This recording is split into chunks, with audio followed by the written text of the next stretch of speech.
things about strategic opportunities is you can create your own strategic opportunities. Look for ways to do that. Think about it in terms of preventing your opponent's plans.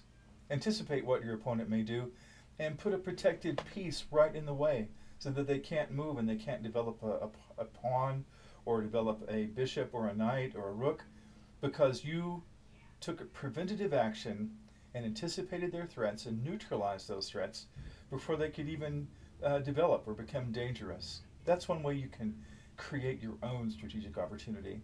Another one is to uh, pay attention to how your tactics emerge from your strategy, because you're going to do a strategy and you have an idea for a strategy, and then you have to develop specific tactics to make that come to pass. So you can have a well-pieced place that all of a sudden is able to launch an attack that someone didn't notice, or you can look at pattern recognition. You can recognize a pattern, and you can do what you know and you believe is going to be the best way to take care of that.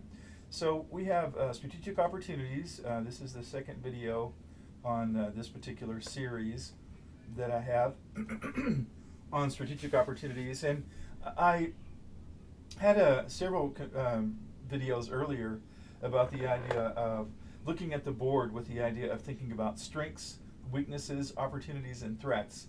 In the business world, that's called SWOT analysis: strengths, weaknesses, opportunities, and threats. So we want to take that into the chess realm, into the chess arena. We want to be thinking about that. And of course, in addition, I'm always going to be thinking of checks, captures, and threats. It's just a real easy way to think about what to look at on the board and how to take advantage of what you see here. So my idea of opening is to get all the pieces out, and as you get the pieces out, be looking for things that you can do. Be looking for ways that you can mess up your opponent's plans and neutralize them. Be thinking of ways that you can have some specific tactics with a strategic idea. Get a strategic idea in mind, and then see what tactics you could do to make that happen. So we're going to open with the king's pawn up 2, and he responds that way. That's almost Carol Khan. If he'd moved just 1, it would have been. He moved 2. That's okay. And I'm going to put this pawn up to prevent the knight from coming here. Still can go here. That's fine. And I'm going to, let's see, I could go here, and I don't think, oh, he can just take it. Never mind. So he took that pawn, that up there, so that takes care of that idea. That's okay. So from here I'm going to go here, and again I'm going to put this pawn up to prevent the knight from coming to this position, and the bishop wants to come here. Really can't do much, and if I look at strengths and weaknesses, this is a strong position for the knight. So is this one. Although he's got my advanced squares protected with this pawn and that pawn. I could go here and then there, so that's kind of useful perhaps, but I'd have to protect that square somehow. But if I was going to do a particular tactic, I could put this piece up here, and then I could put this pawn here and take that piece, and then if I had my knight here, I could put it there if I wanted to. Those are some tactics to take care of a particular strategy. So my strategy right now is to get ready to castle. I want my rook out so it can enter the game. So he retreats that. I believe that was a wasted move. I'm not sure. Now I can, I do see an opportunity for me. Matter of fact, I'm going to go back. Here's an opportunity here. I can go here, and he'll probably threaten my bishop. He didn't, but he did that, of course. But I could go here. It's not going to work, but that would have been a way for me to take 2 pieces. Oh, he took that. All right, forget that. So this tactic didn't work. I could take his knight, but he would probably just take it with his queen, which help him develop his queen. I don't want to help him to that extent. So I'm just going to go ahead and castle. But if I had been able to pin his knight against his queen and he hadn't had this pawn, then I could have taken my pawn up, and I could have taken the knight with a pawn, which I love to do. All right, so I'm going to get this out, and so now I have my knights and my bishops out. This pawn was free for the taking, but no more. If I take this here, well, this is going to take it. So I don't have anything fun I can do. So I'm going to move my queen over here.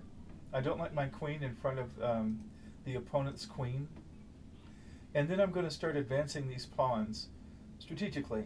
I'm going to create some opportunities for myself, strategic opportunities. I'm going to move my pawns up in a way that favors, hopefully I will get an extra pawn in this exchange. I'll have to move this up.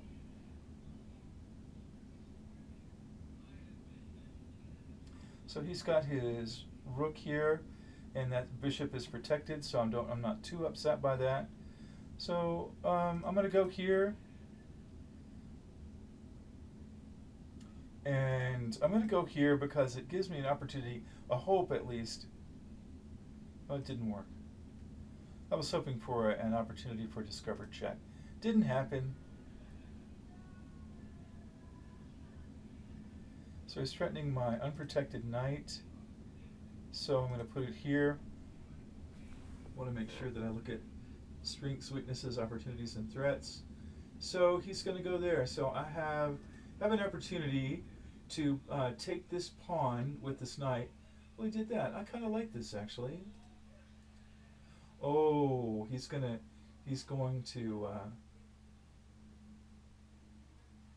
take that.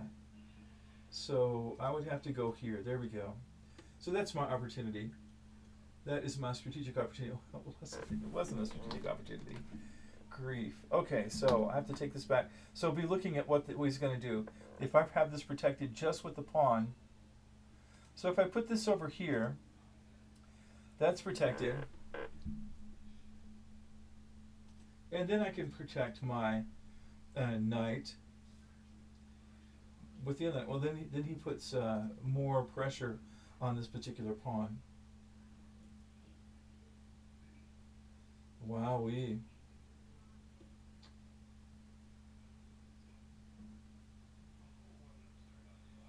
So I could put my, I don't know. Let's just start advancing some pawns. See if we can do something else. This is getting to be pretty tricky right there. Oh, that's no good. I'm going to protect that pawn.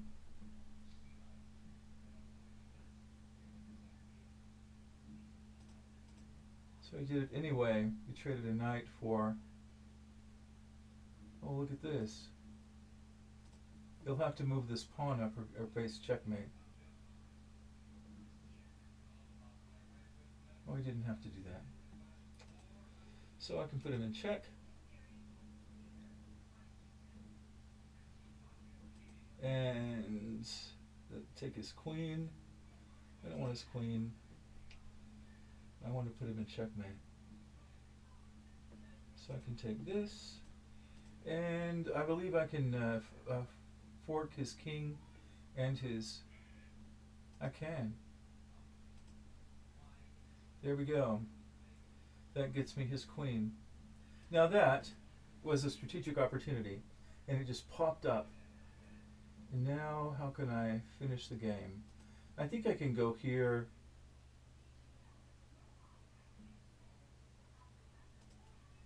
And finish the game. So that was pretty fascinating. And all the opportunities appeared over here. But I had to make them my own, and I had to look at different opportunities as they arose. So we made an opportunity by putting the two knights together to protect each other. Had to move some things out of the way because the bishops are wily beasts.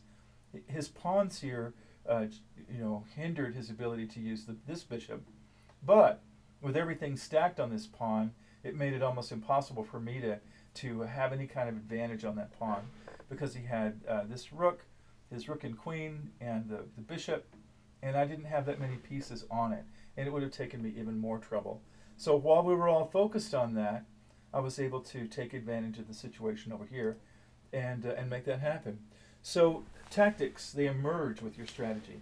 That emerged as we were strategically planning, and that's the thing you look for. And you shouldn't move impulsively, and I think I did move impulsively. I got excited. Don't do that. Take your time. Take your time to think about checks, captures, and threats for every move. And I wouldn't have made so many mistakes had I been doing that for every move. But I didn't do that. So you want to do that. And pattern recognition. I recognized a pattern here of what I could do. I recognized a pattern of putting my I'm not showing you that. There we go. Of putting my rook there against his queen. He should have done something different, but he didn't. He should have put his rook up there, but he didn't do that. So anyway, it was just a different bunch of stuff there. So yeah, you can see my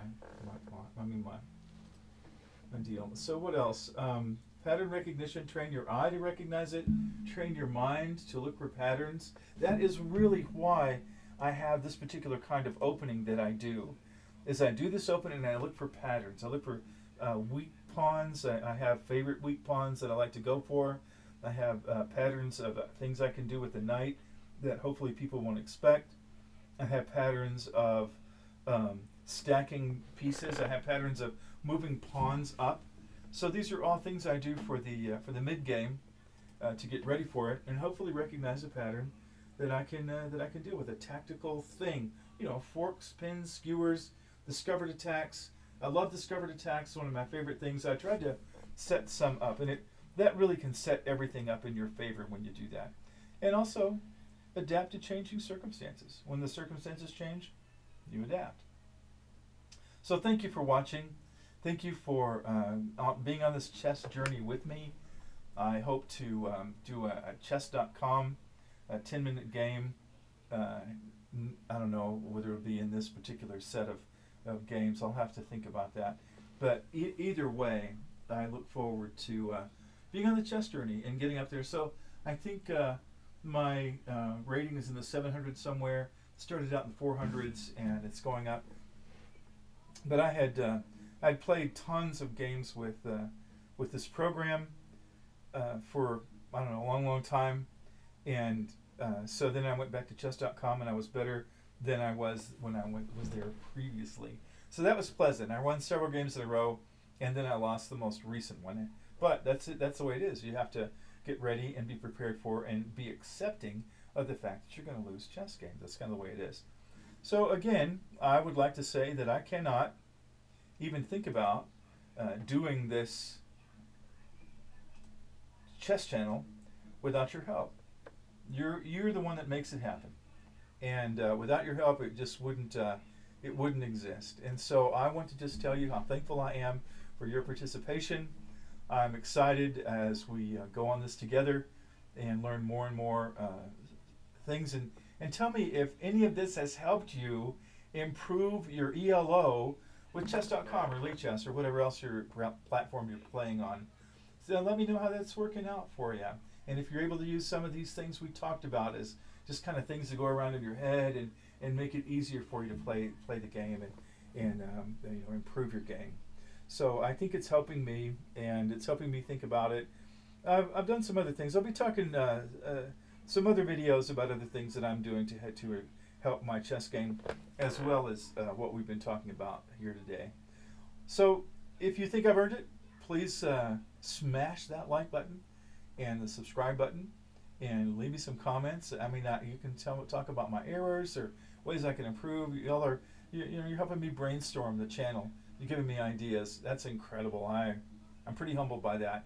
It's just amazing that you would care so much to leave comments and leave suggestions and thoughts. So have a fantastic day, and I'll check you later.